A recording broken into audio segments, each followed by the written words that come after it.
있어요? 자, 14절 말씀 같이 돌아갑시다. 시작. 그런즉 그들이 믿지 아니하는 일을 어찌 부르리요? 듣지도 못한 일을 어찌 믿으리요? 전파하는 자가 마음이 급하셔서. 전파하는 자가 없으며 어찌 들으리요? 15절 말씀입니다. 보내심을 받지 아니하였으면 어찌 전파하리요? 기록된 바 아름답도다. 좋은 소식을 전하는 자들의 발휘함과 같으니라. 16절 말씀 보도록 합시다. 그러나 그들이 다 복음을 순종하지 아니하였도다. 이사야가 그러되 주여 우리가 전한 것을 누가 믿었나이까 하였으니 아멘. 여기까지 보도록 합시다.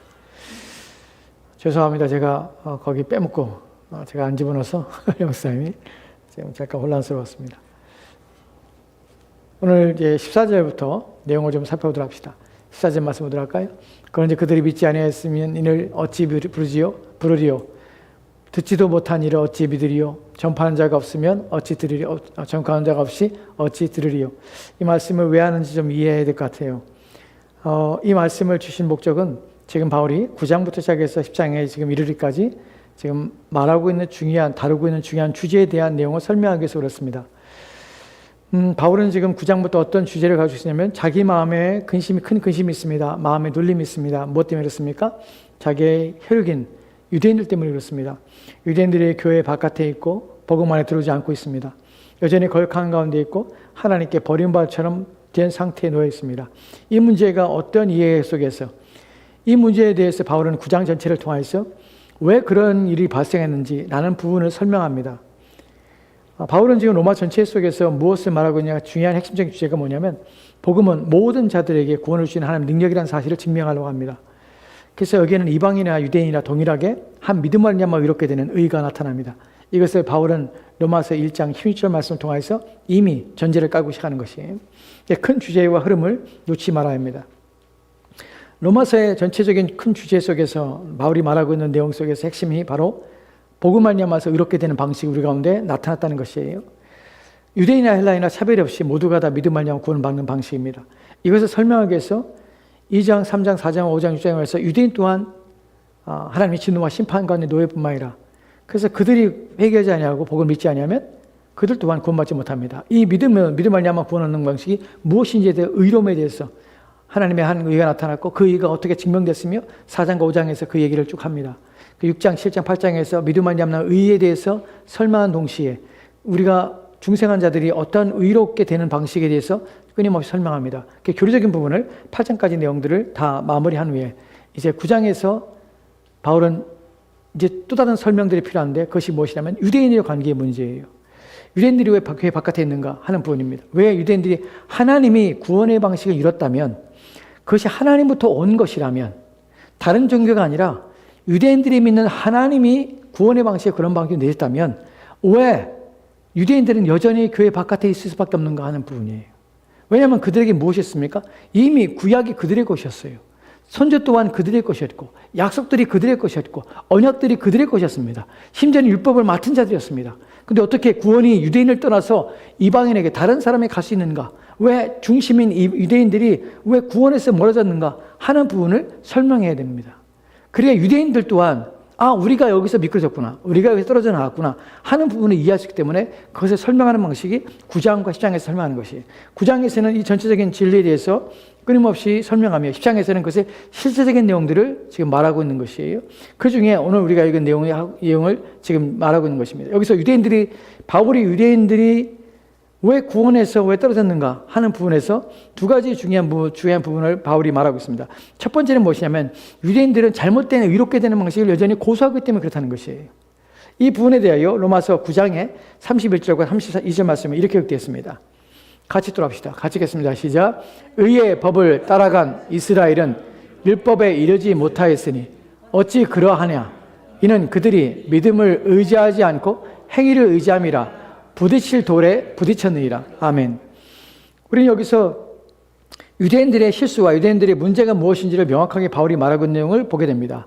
의의 율법을 따라간 의롭게 되는 법을 따라간 이스라엘은 율법에 이르지 못하니라.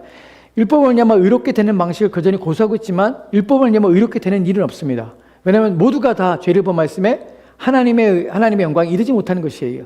누구도 의롭게 되는 방식이 없는 것이에요. 왜냐하면 인간은 자연적으로 죄 가운데 태어났기 때문에 율법을 완전히 지킴으로 의롭게 되는 길은 인간에게 결코 나아갈 수 없는, 결코 들어갈 수 없는 문이란 사실이에요. 그렇기 때문에 모든 사람은 사실 어떻게 믿음 말미암아 의롭게 되는 방식으로 구원을 얻는다는 것이에요. 이 부분에서 유대인들은 우리는 행위로 말미암아 구원을 받는다는 것을 알고 있고 우리는 그렇게 될 수 있다고 여전히 착각하고 있다는 사실이에요. 그렇지 않다는 것이에요. 그것을 바울은 지금 4장 5장에 가서 믿음 말미암아 의와 율법에 대해서 관계를 설명합니다. 율법으로는 모두가 다 의롭게 되는 일이 없어요. 아무도 의롭게 되지 못합니다. 그래서 율법은 무엇이냐? 율법은 결국에는 우리를 어떻게 그리스도께 믿음으로 이끌어가며 우리가 죄인임을 인식하게 하고 율법을 임함으로 내가 죽게 되는 과정을 통해서 나는 율법을 하느냐면 의롭게 될 수 없다는 사실을 확인하는 차원에서 율법을 우리가 주어했다는 것이에요. 율법을 통해서 우리가 죄인임을 고백하고 죄인임을 구원받을 수 없다는 사실을 인식할 뿐만 아니라 그래서 어떻게 해요? 갈라디아에 말한 것처럼 모학 선생에 대해서 우리를 그리스도께로 인도하는 것입니다. 그런데 불구하고 유대인들은 여전히 율법을 붙잡고 있는 것이에요. 행위로 말미암아 의롭게 됐다고 여기는 것이에요. 이것이 그들의 문제라는 것입니다. 믿음으로 의지하지 않는 것이에요. 근데 사실은 이것이 그러면 구약에서 우리가 또 다른 우리 가운데 드는 질문은 것이요. 여전히 우리가 여지껏 계속해서 살펴봤던 내용들입니다. 그렇다면 구약에서는 율법으로 구원받고 신약에는 믿음을 말미암아 의롭게 여기는 아니라는 것이에요. 구약도 이미 율법으로 말미암아 의롭게 되는 것이나 믿음 말미암아 의롭게 되는 것을 바울이 증명하고 있는 것이에요. 즉 구약과 신약이 동일하게 예수 그리스도를 믿음 말미암아 구원하는 방식을 고수하고 있는데 유대인들은 이해하지 못하는 것이에요. 그것이 구약을 이해하지 못하니까 그 말씀의 의미가 무엇인지를 이해하지 못하니까 성경에 기록된 목적과 내용들에 대해서 그리스도를 말하고 있는데 불구하고 그 내용을 모르기 때문에 여전히 그 안에 가려져서 보지 못하고 있는 것이에요. 여전히 자신들이 들어오지 않고 있는 것이 우리는 여전히 율법을 지킴으로 구원한다고 착각하는 것이 율법을 말미암아 의롭게 될 수 있다고 착각하고 있는 것이에요. 근데 바울은 아니라는 것이에요. 너희가 누구도 율법을 말미암아 의롭게 되는 방식은 없고 율법으로 말미암아서 의롭게 될 수 없다는 사실을 증명하고 있는 것이 이것이 유대인이 가지고 있는 첫 번째 문제입니다. 또 다른 문제는 뭐냐면 유대인들이 교회 안으로 믿음으로 방식으로 들어오지 못하는 이유가 자기들을 떠나서 하나님께서는 이방인을 구원할 수 없다는 사실이에요. 그들은 그렇게 믿고 있는 것이 그래서 이들은 시기심이 마음에 가득하게 되는 것이 하나님께서 우리에게 언약도 주셨고 조상들도 우리의 것이고 또한 구약도 우리의 것이고 우리 가운데 주신 것인데 이방인들이 그 교회 안에 들어와서 이방인이 구원받는다는 것 하나님께서 이방인을 구원받는 자기들이 개라고 여기는 이방인들이 구원을 받는다는 사실이 그들 또한 하나님께 구원하신다는 사실이 이것은 그들에게는 참을 수 없는 모멸감이고 모욕입니다. 왜냐하면 그것은 하나님의 신성을 모독하는 것처럼 보이기 때문에 그래요. 그래서 끊임없이 그것을 반대하는 것이 이에 대해서 데살로니가서 2장에 15절과 16절 말씀은 15절 말씀 보도록 합시다. 먼저 데살로니가서 2장 15절 말씀 같이 돌아봅시다. 시작. 유대인들은 주 예수와 선지자들을 죽이고 우리를 쫓아내고 하나님을 기쁘게 하지 아니하고 모든 사람에게 대적이 되어 아멘. 본문에 유대인은 주 예수와 선지자들을 죽이고 우리를 쫓아내고 하나님을 기쁘시게 하지 아니하고 이들은 오히려 바울의 복음을 이방인에게 복음을 전하는 바울을 오히려 핍박하고 반대하는 것입니다. 16절 말씀에는 다음 절 말씀 보도록 합시다. 여기도 구체적으로 말하고 있는데 같이 들어봅시다. 시작. 우리가 이방인에게 말하여 구원받게 함을 그들이 금하여 자기 죄를 항상 채우매 노하심이 끝까지 그들에게 임하느니라. 우리가 이방인에게 말하여 구원받게 함을 그들이 금하고 있는 것이에요. 자기 죄를 항상 채우매 그들이 여전히 교회 바깥에 있고 교회 안에 이방인 들어오는 것 때문에 이들은 거부감을 느끼는 것이 들어오지 않는 것이 이런 상태에 놓여 있는 것입니다. 이런 상태에 있기 때문에 이들은 구원에서 점점 멀어지고 있는 것이에요. 이에 대해서 바울이 지금 이들의 상태를 말하고 있는 것이에요. 그런데 하나님께서는 바울을 통해서 뭐라고 우리 가운데 말씀해 주시냐면 구원이 이방인과 유대인이 차별이 없다는 사실을 우리 가운데 말씀하고 있다는 것이 차별 없이 하나님께 우리가 주신 것이라고 바울이 말하고 있는 것이 너희들이 이방인이 구원받지 못한다는 것 너희들이 스스로 그렇게 생각하는 것이 오히려 비성경적이라는 것이에요. 구약에 말하고 있지 않은 것이 구약에서도 이미 이방인의 차별이 구원을 받을 것이라는 사실을 이미 말하고 있다는 사실을 바울이 말하고 있는 것이 깨달아라는 것이에요. 너희들이 붙잡고 있는 구약 너희들이 믿고 있는 신앙이 온전치 않다는 것이에요. 잘못된 가르침 잘못된 사고와 잘못된 전통을 따라서 그것을 의지하고 있는 너희들이 문제라는 것이에요. 그래서 로마서 10장에 13절 말씀에는 이렇게 말하고 있습니다. 같이 들어갑시다. 시작. 누구든지 주의 이름을 부르는 자는 구원을 받으리라. 아멘. 이것이 이 말을 하는 이유가 무엇이냐면 바로 유대인과 이방인은 차별 없이 하나님께서 모든 자에게 구원을 주시는 방식이라고 말씀하는 것입니다. 즉 믿음으로 말미암아 구원을 받는 것이, 여러분 우리가 지난주에 살펴보듯이 누구든지 주의 이름을 부르는 자는 구원을 받으리라, 이것이 구약 성경을 인용했다고 말씀드렸습니다. 어디에 인용한 것입니까? 요에서입니다. 요에서 2장 32절 말씀에 누구든지 하나님의 이름을 부르는 자는, 하나님의 주 하나님의 이름을 부르는 자는 구원받으리라. 우리가 지난 시간에 말씀드렸듯이 하나님 이름을 부른다는 것은 당시에 삼위 하나님께서 구약에 역사하셨지만 삼위 하나님의 사역의 구분에 대해서 그들이 계시적인 아직 점질서 속에서 가려졌기 때문에 그들은 유일하신 한 분 하나님으로 여겼지만 그 삼위 하나님께서 구약 속에 역사하셔서 그리스도의 사역 가운데서도 여호와 하나님으로 그분이 나타나셨고 드러나셨지만 그들이 인식하지 못했기 때문에 삼위 하나님 속에서 그런 통틀어서 하나님이라는, 여호와 하나님이라는 이름으로 불렀다는 것입니다. 근데 그 중에는, 그 가운데 우리의 구원은 여전히 구약 속에서도 여호와 하나님으로 통칭되어 부름받았던 그 그리스도께서 구약에서 그들을 구원하시는 분으로 나타나시고 증명하신 것입니다. 그래서 주 여호와 하나님을 부르는 자는 구원한다고 요에서에 통하여서 2장 32절 말씀을 통해서 이 말씀한 것이에요. 즉 지난 시간에 살펴봤던 것처럼 구약 또한 이미 믿음 말미암아 구원받는다는 것이 이미 우리 가운데 알려졌고 구약에 나타났지만 이들은 그 방식에 대해서 고수하지 않는 것이에요. 이해하지 못하고 있는 것이에요. 그리스도를 통하여서 구원이 나타난 것에 대해서 믿고 싶지 않은 것이에요. 여전히 그런 가운데 있는 것이에요. 그 놀라운 것은 하나님께서는 약속한 대로 우리에게 이 복음을 전하시고 우리 또한 복음을 듣게 하셨다는 것이에요. 누구든지 주의 이름을 부르는 자는 구원을 받으리라. 여기에는 우리가 지난 시간에 살펴봤던 것처럼 중요한 내용이 있죠. 무엇입니까? 우리의 구원에 있어서 우리는 우리의 관점으로 자꾸 생각하려고 합니다. 누구든지 주의 이름을 부르는 자는 구원 얻으리라. 아무나 구원받는구나 하고 이름 부르기만 하면 구원받는구나 하고 인간적인 개념 속에서 본문을 생각합니다. 그러나 중요한 것은 우리는 항상 구원의 문제에 있어서 가장 중요한 부분이 뭐냐면 하나님이 어떻게 하시는가 부분이에요. 여기서 하나님께서는 차별을 주지 않는 하나님이라는 사실이에요.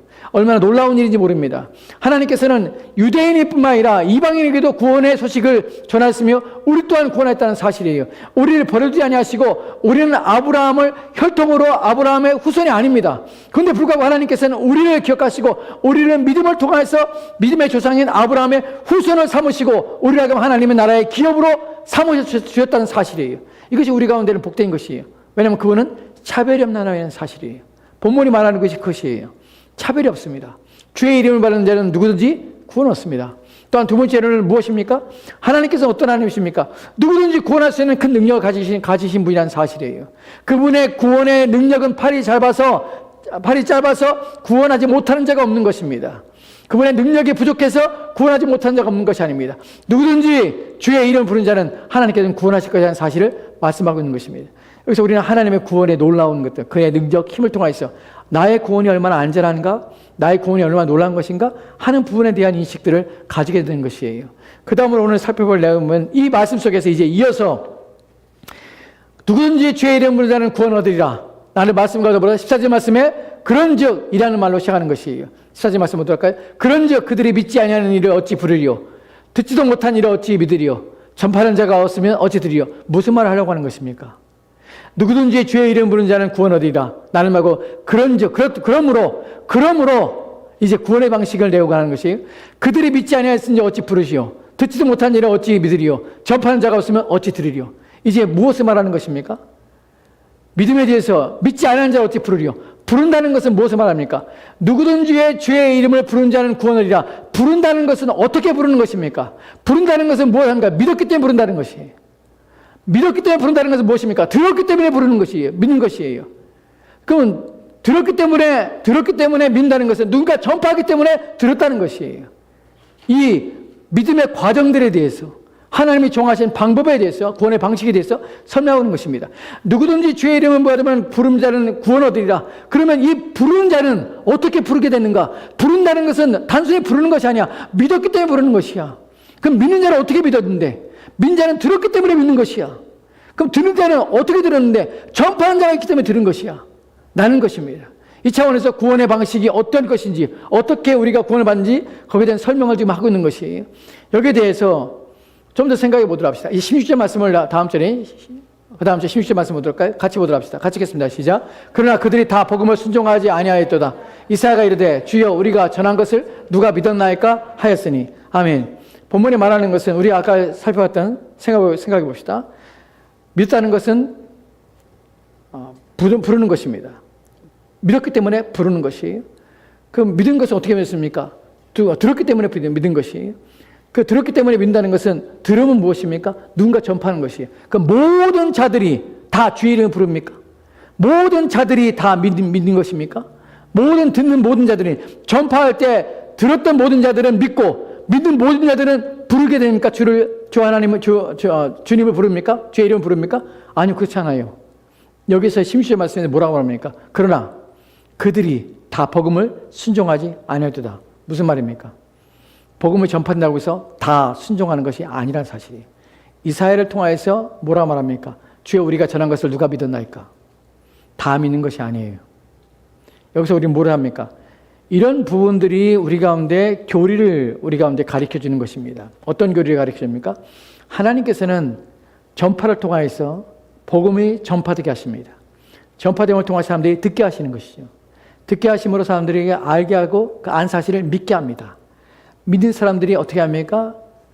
주님의 이름을 부르는 것이에요.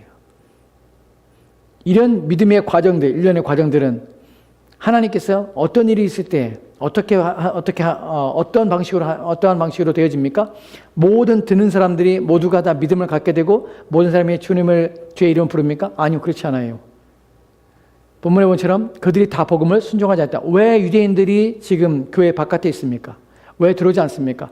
복음을 듣지 않아서 들었습니다. 그런데 왜 실제로 그들은 그리스도를 봤습니다. 보기까지 했습니다. 그런데 여전히 그들이 부인하고 있으며 왜 교회 바깥에 있고 여전히 구원에서 멀어진 가운데 있습니까? 왜냐하면 복음을 순종하지 않은 것이에요. 다 듣는 자들이 다 순종하지 않아요. 왜 그렇습니까? 왜냐하면 하나님의 부르심이 다르기 때문에 그래요. 구원에서 중요한 것이 하나님께서는 보편적인 부르심을 합니다. 그래서 보편적 부르심이라고 불러요. 보편적 부르심이라는 것은 모든 자에게 선포되는 것입니다. 복음이 모든 자에게 알려지는 것이죠. 증거되는 것이에요. 근데 이 보편적인 부르심에 모두가 다 응답하는 것은 아닙니다. 본문이 말한 것처럼 그러나 그들이 다 복음에 순종하지 않았다는 것이에요. 다 순종하지 않았다는 것이에요. 순종한 사람도 있다는 것이에요. 이것이 무엇이냐면 유효적 부르심입니다. 우리는 성경에 통하여서 이러한 교리들을 이해하게 되고 깨닫게 되는 것이에요. 성경에 우리가 교리라고 하는 것은 바로 성경을 통해서 우리가 그 원리들을 찾아내고 원리들을 이해하는 것이에요. 보편적인 부르심 속에서 모든 자들이 복음을 들을 수 있는 기회가 있지만 그 모든 기회는 그들에게 다 유효적인 부름으로 효력이 있는 부르심으로 그들 가운데 오진 않습니다. 누구만 효력이 있냐? 하나님께서 구원을 주고자 하는 자에게 효력이 임하게 되는 것이에요. 그래서 효력이 있는 부르심이 있는 것이에요. 여기서 바울이 지금 말하고 있는 첫 번째 본문의 의도적인 내용이 무엇입니까? 유대인들이 왜 교회 바깥에 있는가? 왜냐하면 그들은 효력 있는 부르심을 받지 않았고 그들의 마음은 완악한 가운데 있어서 듣고자 하지 않기 때문에 버림받은 상태에 있는 것이에요. 하나님의 구원의 절대적인 주권에 있어서는 하나님께서는 그들을 부르지 않으신 것입니다. 또한 그 주권의 역할 속에서 그들은 완악한 가운데서 그들은 여전히 복음을 거역하고 있는 것이에요. 두 가지 원인 가운데 그들은 놓여 있는 것입니다. 우리에게 있어서는 다른 편에서는 우리 편에 생각하면 하나님께서 보편적인 부르심 가운데 많은 사람들이 복음을 듣고 많은 사람들이 교회가 세워진 것을 봅니다. 하지만 그 가운데 왜 누군가에게 특별히 나에게 그 복음이 들려질 수 있는가 하는 부분이에요. 그것은 나의 능력이 아니라 나의 탁월한 이해력이 아니라 나의 지성의 뛰어남이 아니라 하나님의 은혜에 속한다는 것이에요. 이것이 효력 있는 부르심이 내게 임했다는 사실이 내게 놀라운 것이에요. 왜 이 사람 믿지 않고 나는 믿을 수 있는가? 내가 믿음이 좋아서가 아니에요. 내가 신앙이 더 좋아서가 아니에요. 내가 종교심이 뛰어나서가 아니에요. 하나님이 효력 있는 부르심으로 나를 불러주셨기 때문에 내가 하나님 앞에 서 있게 되는 것이에요. 이것이 은혜입니다. 모든 자들이 순종하자는 것이, 그런데 어떻게 나는 순종하고 싶을까요? 어떻게 나는 그 복음을 들을 때 아멘이 될까요? 어떻게 나는 그 말씀대로 살고자 하는 마음이 일어날까요? 왜냐하면 하나님께서 그 마음을 내게 주셨다는 것입니다. 내가 그 안에서 내가 믿음 가운데 순종하며 하나님 위하여 살고자 하는 마음이 일어났다는 것이, 그것이 바로 보편적인 부름과 유효적인 부름입니다. 우리는 그래서 우리의 믿음을 자랑할 수 없습니다. 내가 믿는 것이 다른 사람이 믿지 않는 것과 내가 믿는 것이 내가 우월함을 차원에서 결코 생각할 수 없습니다. 우리는 은혜의 차원에서 생각합니다. 저가 믿지 않고 내가 믿는 것은 내가 탁월함이 아니라 하나님의 은혜입니다. 어떻게 내게 이런 은혜를 주셨습니까? 내게 이렇게 순종할 수 있는 마음을 주셨으니 하나님 감사합니다. 하는 마음이 우리 가운데 일어나야 되는 것이, 이것이 참된 복음을 경험하고 맛본 자들의 마음의 상태인 것입니다. 다시 14절 말씀 보도록 합시다. 그런즉 그들이 믿지 아니하였은지 이를 어찌 부르리요? 부르지도 못한 자, 듣지도 못한 일을 어찌 비드리요? 전파하는 자가 없으면 들으리요? 이제 좀 더 관심을 가질 것은 전파하는 자가 없다는 전파하는 자가 없으면 어찌 들으리요? 라는 말씀에 대해서 생각합시다. 전파하는 자는 그냥 갑니까? 스스로 갑니까? 아니요. 보내심을 받는 것이. 여기서 15절 말씀 보도록 할까요? 15절 말씀 같이 들어갑시다. 같이 읽겠습니다. 시작. 보내심을 받지 아니하였으면 어찌 전파하리요? 기록된 바 아름답도다. 좋은 소식을 전하는 자들의 발이여 함과 같으니라. 아멘. 본문에 보면은 보내심을 받지 아니하였으면 어찌 전파하리요? 기록된 바 아름답도다. 좋은 소식을 전하는 자들의 발이여 함과 같으니라. 보내심을 받지 않았으면 어찌 전파하리요? 보내심을 받았기 때문에 전파하는 것이. 무슨 말입니까? 첫 번째로는 하나님이 나를 위하여 보내신 자가 있다는 것이, 나에게 복음을 전하기 위하여 보내심을 받은 자들이에요. 아무나 복음을 전하는 것이 아니라 보내심을 받은 자가 복음을 전하는 것입니다. 복음을 전하는 자는 자신의 말을 전하는 것이 아니라 보내심을 받았기 때문에 그 복음을 전하는 것이에요. 우리는 놀랍게도 보내심을 받은 자에 의해서 복음을 들었다는 것이에요. 그래서 우리 가운데 효력 있는 부르심, 하나님께서 나를 위하여 누군가를 보내주셔서 나의 믿음을 세우시며 믿음이 있게 만드셨다는 사실이에요. 이것이 얼마나 놀라운 것인지 모릅니다. 아무도 보내주지 않았다면, 하나님께서 나를 위해서 아무도 내게 보내주지 않고 내게 이를 들려주지 않았다면 난 복음 앞에 설 수 없을 겁니다. 물론 하나님의 특별하신 은혜 속에서 나를 택하심에 따라서 하나님의 은혜의 능력 속에서 되어지지만, 우리가 그런 것을 차치하고 하나님의 관점에서, 하나님의 은혜의 관점에서 생각할 때에, 하나님의 구원의 방식에 생각할 때에 그분께서 나의 구원을 위해서 누군가를 택하셨으며 그를 준비하셨으며 그를 마련하시고 나에게 그 복음을 전하기 위해서 그분을 내게 보내셨다는 사실이 내게 놀라운 것이에요. 내가 구원받았다는 사실뿐만 아니라 나를 위해서 택하셔서 보내셔서 준비하신 자가 있다는 사실 속에서 우리는 구원이 더욱 놀라운 하나님의 은혜라는 사실을 깨닫게 되는 것입니다. 우리는 그래서 이런 부분들을 디테일하게, 세밀하게 살펴봐야 돼요. 왜냐하면 하나님의 행하시는 모든 일에 대해서 우리는 그 모든 일을 살피는 일을 게을리하지 말고 그 모든 일을 살펴만 남아서 하나님의 은혜를 하나도 떨어지지 아니하고 하나도 그 모든 것을 우리가 놓치지 않고 그 모든 것을 기억하고 생각해내므로 말미암아 하나님은 우리 가운데 주신 것들을 묻지 않고, 하나님은 우리가 주신 것을 우리가 무지한 가운데 놓이지 않고 그 모든 것을 우리가 알므로 말미암아서 하나님께 영광을 돌리게 되는 것이, 우리가 하나님을 알면 알수록 하나님은 영광스러운 것이, 우리가 하나님에 대한 이해가 크면 클수록 하나님은 영화롭게 되는 것이에요. 그때 우리는 하나님의 은혜를, 하나님이 행하신 그 모든 일들을 놓치지 않고 알기 위해서 애를 써야 돼요. 왜냐하면 그것이 하나님이 기뻐하시는 일이기 때문에 그렇습니다. 하나님께서는 자신을 아는 것을 기뻐하시고 자신에게 나와 자신의 행한 모든 것들을 기억하며 생각해내는 자들 즐거워하십니다. 왜냐하면 그것을 하나님께 영광을 돌리는 일이기 때문에 그렇습니다. 하나님이 누군가를 나를 위해서 보내셨다. 그 보내신 자 때문에 내가 복음을 들었다. 그럼 나 혼자만 아니라 누군가를 마련하시고 누군가를 예비하신 하나님, 그를 만나게 하고 그에 통하여서 하나님의 진리의 말씀을 듣게 하신 하나님, 그 들을 때에 내가 그 말씀에 대하여 무관심함으로 또한 무지함으로 내 마음을 다듬으로 있지 아니하고 내 마음을 열어주시고 그 말씀을, 하나님의 말씀을 듣게 하시고 이해하게 하신 하나님, 이 모든 것들은 누가? 하나님이 하셨다는 사실 때문에 우리는 나의 모든 삶은 하나님의 은혜입니다 라는 고백을 할 수밖에 없다는 사실입니다. 이것이 저와 여러분의 고백에 대합니다. 하나님이 하신 것입니다.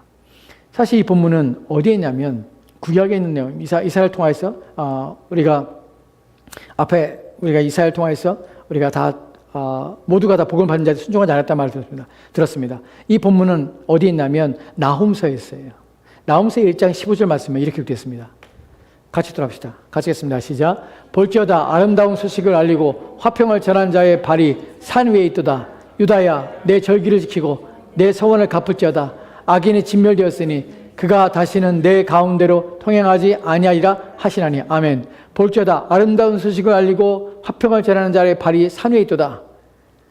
여러분, 이 내용이 구약에 있다는 사실은 구약에도 이미 복음이 선포되고 복음을 들고 곳곳마다 가서 복음을 전하는 자들, 이 자들이 얼마나 복된 자든지 이들을 통하여 하나님께서는 자신의 백성들을 불러내시고 계심을, 유효적인 부르심을 통하여서 자신의 백성들을 세상 가운데 불러내셔서 거룩한 자로 삼고 있다는 사실에 대해서 우리는 알게 되는 것이, 여러분 신약에 이르러서야 신약 속에서만 이방인들의 구원이 준비되어 있고 마련된 것이 아닙니다. 구원의 방식이 믿음으로 의롭게 되는 방식이 신약에 이르러서야 하나님께서 마련하신 방식이 아닙니다. 이미 구약에서도 어떠한 구원과 어떠한 구원의 방식으로 이 일을 행하실지 이미 말씀하셨고 이미 가르쳐 놓은 것이에요. 선지자를 통해서 다 예언되었고 이미 나타나는 것이에요. 그런데 불구하고 유대인들이 여전히 그 눈이 닫히고 귀가 멀어 그들은 보지 못하고 듣지 못하여 여전히 교회 바깥에 놓여 있는 것이에요. 오늘날도 여전히 신약과 구원의 방식, 오직 예수 그리스도밖에는 구원의 방식이 없다는 사실에 대하여 무지함으로 하냐마 진리에 대해 바른 인식과 이해하지 못하고, 또한 그리스도를 통하여 우리에게 주신 그 구원의 놀라운 사실, 하나님의 어떤 세밀한 부분까지도 어떤 일을 행하셨는지에 대해 완전한 이해가 없어서 마땅히 돌려야 될 영광을 다 하나님께 돌리지 못하고 있는 그 모든 상태는 불완전한 것이며 또한 하나님 앞에 악한 것입니다. 하나님을 알기에 게으른 것 악한 것입니다. 하나님의 은혜에 대해서 무지한 것 악한 것입니다. 우리는 하나님을 알기 위해 더 애써야 되며 하나님의 은혜를 발견하며 찾기 위해 애를 써야 됩니다. 무엇 때문에 그렇습니까? 하나님의 영광 때문에 그렇지만 또한 우리의 마음의 은혜 때문에 그렇습니다. 우리의 마음이 그것 때문에 우리의 신앙에 더 굳건해지는 것이에요. 이렇게까지 하시던 하나님이 나의 구원을 위해서 얼마나 애를 쓰실까? 이렇게 나를 도우신 하나님이 얼마나 큰 능력과 힘으로 나의 구원을 이루어 가시는데 도움을 주시며 공급해 주실까 하는 것에 대한 확신을 갖게 되는 것입니다. 이런 것에 대한 이해를 여러분이 분명하시고 바르게 해야 합니다. 마지막으로 하나 더 말씀드리고 말씀 마치도록 합시다. 여기에 대해서 우리가 생각할 것이 있습니다. 그것이 무엇이냐면 많은 사람들이 이런 의문을 가질 것입니다. 누군가 예수 그리스도의 이름을 부른다는 것, 여러분 부른다는 것은 무엇이라고 말씀드렸습니까? 부른다는 건 도움을 청하는 것이에요. 단순히 이름을 부른다는 것은 부른다는 이 단어가 헬라어의 단어가 어떤 의미냐면 외친다는 것이에요. 긴급성을 가지고 자신 안에 있는 위기와 또한 자신의 닥쳐오는 고통과 괴로움 속에서 절규하며 도움을 청하는 외침이 부른다는 말이에요. 부르는데 무슨 부름을 하냐면 도움의 부름을 하는 것이 도움의 부름을. 즉 이름을 부른다는 것은 도움을 받기 위해서 부르는 것이에요. 주의 이름을 부른다는 것은 단순히 내가 예수님이라고 부르는 것이 아니라 나를 도와주시고 내 영혼이 지금 멸망 가운데 있습니다. 내 영혼이 지금 죽게 됐습니다. 나를 불쌍히 여기시고 나를 구원해 주시라는 그 부름을 갖는 자가 주의 이름을 부르는 자는이라는 의미예요. 모든 자들은 이런 부름 가운데 있어야 되는 것이에요. 신자란 무엇이냐면 자기의 영혼에 대하여 깊은 생각과 사고를 통하여서 내 영혼의 하나님의 진노 가운데 멸망 가운데 있다는 사실을 인식하고, 그래야 나의 도움이 누구에게 올 것인가, 누구를 통하여 올 수 있는가, 바로 예수 그리스도를 통하여 올 수밖에 없으며 그분만이 나의 영혼을 건지며 구원해 주는 사실을 알고 오직 그분께만 마음을 다하여 부르짖며 도움을 청하는 것이 믿음입니다. 이 믿음을 갖는 것입니다. 이 믿음은 들음을 통하여 오고 이 들음은 전한 자를 통하여 옵니다. 이 방식이 하나님이 정하신 하나님의 일반적인 방식이라는 것이에요. 그렇다면 여기서 의문이 드는 문제는 무엇이냐면 복음을 전혀 듣지 못한 자들이 어떻게 되냐는 문제예요.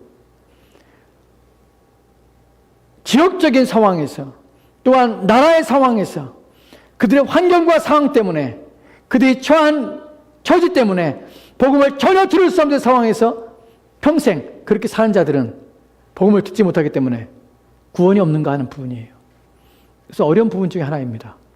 그러나 이 문제에 대해서 우리는 바울이 지금 말하고 있는 방식은 구원의 일반적인 방식입니다. 하나님께서는 교회를 통하여서 복음이 선포되기 원하셨습니다. 교회에게 무엇을 주셨습니까? 열쇠를 주셨죠. 무슨 열쇠를 주셨습니까? 천국 열쇠를 주셨습니다. 교회에 주신 목적은 무엇입니까? 교회를 통하여 복음이 선포되는 것이에요. 그때 하나님께서는 자신의 백성을 부르십니다. 유효적인 부르심을 통하여서 자신의 백성을 부르시는 것이에요. 그러니까 우리가 매주마다 기도하는 내용이 교회를 기도할 때 무슨 기도합니까? 유효적인 부름을 통해서 하늘의 문이 열리게 하는 것이에요. 천국의 문을 여는 열쇠를 교회에 주셔서 그 복음을 통해서 유효적인 부르심 앞에 서도록 불러내는 것이에요. 사람들이 그런 부르심에 응답하도록 하나님께서 은혜를 부어주기를 원하는 것이에요. 이것이 일반적인 교회, 일반적인 복음의 선포의 방식입니다. 바울이 말하는 것은 일반적인 것이 특별한 것을 지금 말하고자 하며 복음의 전파와 인간의 구원에 관해서 완벽한 서정, 즉 완벽한 내용들이 과정들을 지금 말하자는 것은 결코 아닙니다. 그때 우리는 무엇을 놓치지 말아야 되냐면 바울이 말하는 것이 일반적인 보편적인 내용이고 특별한 상황 속에서 모든 것을 이런 방식으로밖에 구원받지 못해 라고 말하는 것이 아니라는 사실 때문에 이것을 증명하고자 말하는 것이 아니기 때문에 우리는 특별한 하나님의 구원의 방식이 있다는 사실을 인정합니다. 복음이 전파되지 않은 외지에 오지에 살고 있는 자들, 평생 태어나서 한 번도 복음을 들을 수 있는 기회도 없고 그들의 문화와 또한 상황과 처지 때문에 처지 속에서 기독교에 대해서 전혀 한 번도 들어보지 못하고 알지 못한 자들은 구원이 없는가? 아니요. 하나님께서는 하나님의 특별한 방식 속에서 자신이 택한 자들을 구원하시는 놀라운 일들을 행하십니다. 우리는 그것을 믿습니다. 하나님께서는 오지에 있을지라도 복음을 듣지 못할지라도 하나님께서는 특별한 계시와 또한 하나님의 은혜를 통해서 그들을 건져내시고 부르신다는 사실이에요. 여러분, 십자가의 한편 강도의 죽음을 우리가 봅니다. 그의 인생에서 마지막 짧은 그 얼마 남지 않은 시간 속에서 그가 예수 그리스도께 당신의 나라에 임하실 때 나를 기억하시옵소서. 나는 청혼했을 때 주님께서는 그에게 믿음을 주셨고 그의 믿음 속에서 내가 오늘 나와 함께 나관에 있으리라 나를 말씀을 듣게 됩니다. 그 짧은 기간에 그는 회심하였고 그리스도에 대한 인식을 했습니다. 여러분, 그는 그리스도의 복음에 대해서 완전하게 이해한 것도 아니었고 그 순간 모욕하며 함께 멸시했던 사람입니다. 그런데 어느 순간 하나님께서는 그의 마음을 바꾸셔서 그의 마음이 그리스도를 인식하게 하고 너는 너희 죄로 말미암아 죽지만 이는 죄가 없는 자라 나는 인식과 사고 속에서 그리스도의 믿음을 그에게 주셔서 당신의 나라에 임하실 때 나를 기억하소서 나는 청환과 의탁을 할 수 있게 하신 것입니다. 이렇게 하신 분이라면 이런 일도 역사하시는 분이라면 또한 바울과 같이 반역하며 거역하는 자를 하나님께서는 주님께서 나타나셔서 그의 마음을 이 순간에 바꾸셨던 그 주님이라면 어느 곳에 있든지 듣지 못한 모든 자들에게도 복음을 전하며 들을 수 있는 기회를 또한 믿을 수 있는 방식을 하나님께서는 마련해 주실 것이라는 사실을 우리는 믿습니다. 그래서 일반적으로 우리는 복음을 통해서 복음의 선포를 통해서 일반적으로 사람들이 구원을 받는 방식으로 하나님께서는 마련하시지만 그러나 하나님께서는 오지의 어떤 상황에 처해서 복음을 듣지 못한 자들에게는 하나님의 특별한 방식을 통해서 계시를 통하여 그들의 마음에 하나님을 찾으며 구할 수 있는 마음을 주신다는 사실이에요. 무엇을 통하여 또한 우리는 알 수 있습니까? 아브라함을 통하여 합니다. 아브라함의 아버지는 뭐 하던 사람입니까? 우상을 만든 사람입니다. 그는 어디에 살았습니까? 갈대우르에 살았습니다. 하나님이 어느 날 꿈의 계시로 그에 나타나신 것이에요. 그 자신을 계시하시며 나타내신 것이에요. 그의 믿음의 조상이 되기까지 이끌어 가신 분이십니다. 그 다음 누군가 오지에 있지만 하나님께서는 그에게 자신을 계시하시고 나타내서 그리고 하나님을 경외하며 두려워하도록 하신 말미암아 하나님께 그를 구원하신다는 사실입니다. 이 사실 속에서 우리는 구원의 방식이 하나님의 특별한 능력과 하나님의 특별한 방식 속에서 되시다는 사실을 우리는 알게 됩니다. 또한 그러나 일반적으로는 교회를 통해서 복음이 선포되고 또한 그 복음을 듣는 자들이 구원받는 방식으로 하나님께서는 구원을 계획하셨고 또한 마련했다는 사실을 우리는 알게 됩니다. 이러한 사실 속에서 우리는 무엇을 하게 됩니까? 복음을 전하는 자의 발걸음이 끊이지 않기를 우리는 기도해야 합니다. 누군가 하나님께서 보내심 받아서 그 사람을 통해 내가 복음을 구원받았듯이 하나님께서는 오늘 이 시대에도 끊임없이 복음을 들고 아름다운 발걸음으로 온 곳에 나가서 복음을 전하고자 하는 모든 자들을 위해 하나님께 역사하시기를 그들을 통하여 구원하시기를 우리는 기도해야 합니다. 또한 교회를 통하여서 잃어버린 하나님의 백성들이 돌아오기를 우리는 또한 기도해야 하며 하나님의 유효적인 부르심 속에서 부름받은 자들이 주 앞에 돌아오는 일들이 있기를 우리는 기도해야 될 것입니다. 함께 기도하도록 합시다.